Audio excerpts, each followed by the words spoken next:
ونعله حسنة فقال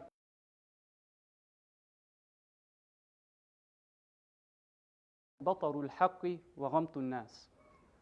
Today's hadith is found in the collection of Imam Muslim, and it is narrated to us by Abdullah ibn Mas'ud radiyallahu anhu that the Prophet sallallahu alaihi wasallam said, "No one who has an atom's weight of arrogance in his heart will enter Jannah." So a man asked, what if a man likes his clothes and shoes to look nice?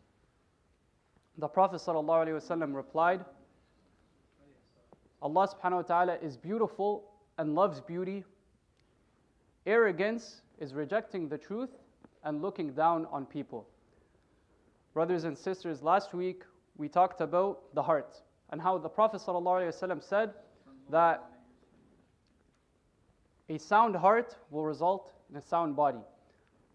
But this week, inshallah, we'll take these next few minutes to talk about arrogance. A lot of the time when we hear the word arrogance, we imagine someone loud, boastful, or openly arrogant.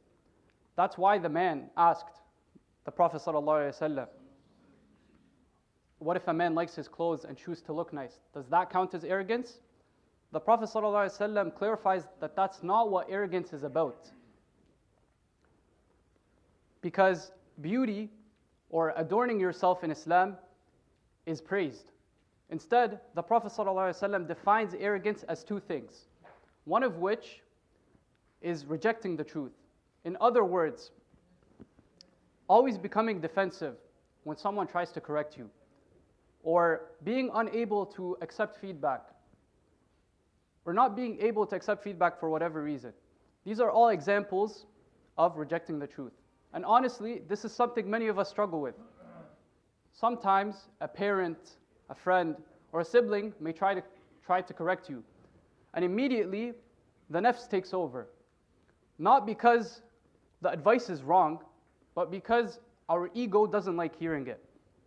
And the Prophet ﷺ also defines arrogance as ghamtun nas, looking down on people.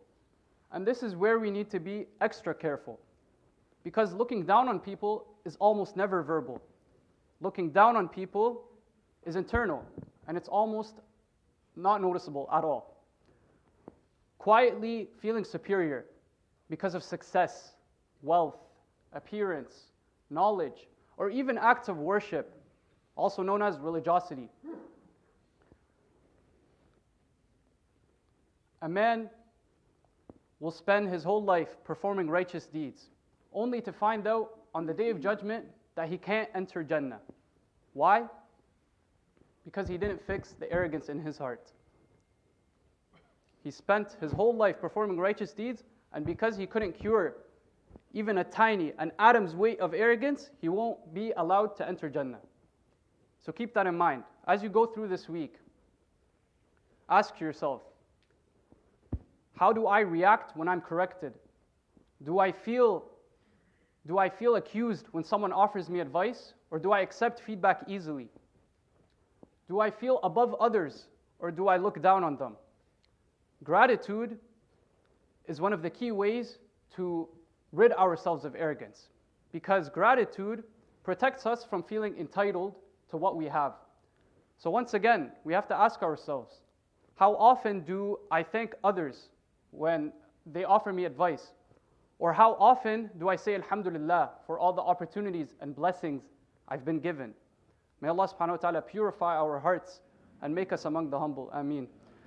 يروي الإمام مسلم في صحيحه عن عبد الله بن مسعود رضي الله عنه أن النبي صلى الله عليه وسلم قال: لا يدخل الجنة من كان في قلبه مثقال ذرة من كبر.